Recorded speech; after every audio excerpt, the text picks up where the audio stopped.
Smart creations അഭിഭാഷകനെ Devaswom special പ്ലീഡറായി നിയമിച്ചതിന് പിന്നിൽ ദുരൂഹതയെന്ന് പ്രതിപക്ഷ നേതാവ് പിണറായി വിജയൻ.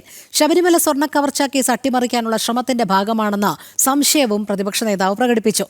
ദേവസ്വം ബോർഡിൽ നിന്ന് സ്വർണ്ണക്കവർച്ചയുമായി ബന്ധപ്പെട്ട രേഖകൾ കെ ബി പ്രദീപ് കൊണ്ടുപോയിട്ടുണ്ടോ എന്ന് പരിശോധിക്കണമെന്നും പിണറായി ആവശ്യപ്പെട്ടു.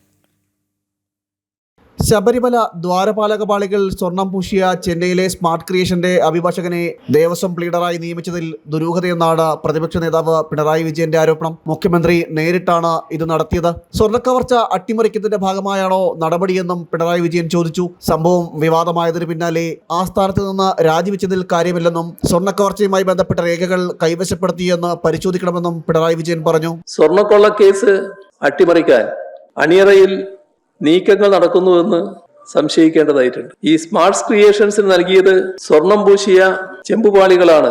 പക്ഷേ ഈ സ്പെഷ്യൽ പ്ലീഡറായി നിയമിച്ച അഡ്വക്കേറ്റ് വാദിച്ച കാര്യം സ്വർണം പൂശിയ ചെമ്പുപാളിയല്ല, വെറും ചെമ്പുപാളിയാണ് നൽകിയത് എന്നായിരുന്നു അദ്ദേഹം കോടതിയിലും പുറത്തും പറഞ്ഞിരുന്നത്. അപ്പോ പ്രതികളുടെ താല്പര്യം ഉയർത്തിപ്പിടിക്കുന്ന അഭിഭാഷകനെ ദേവസ്വത്തിന്റെ പ്ലീഡറായി നിയമിക്കുകയാണ്.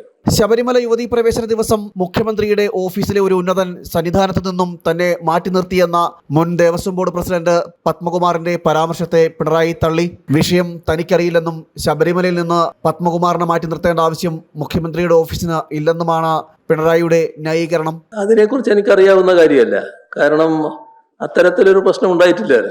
ഇദ്ദേഹത്തെ അവിടുന്ന് മാറ്റി നിർത്തേണ്ട യാതൊരു ആവശ്യവും മുഖ്യമന്ത്രിയുടെ ഓഫീസിനില്ല എന്നുള്ളത് തന്നെയാണ് വസ്തുത. പത്മകുമാറുമായി ബന്ധപ്പെട്ട് വരുന്ന വെളിപ്പെടുത്തലുകളിൽ കനത്ത പ്രതിരോധത്തിലാണ് CPM. നാളെ പത്തനംതിട്ടയിൽ ചേരുന്ന ജില്ലാ നേതൃയോഗം പത്മകുമാറിനെതിരായ അച്ചടക്ക നടപടികൾ സ്വീകരിക്കാൻ സാധ്യതയുണ്ടെന്നാണ് പുറത്തുവരുന്ന വിവരം. ജനം, തിരുവനന്തപുരം.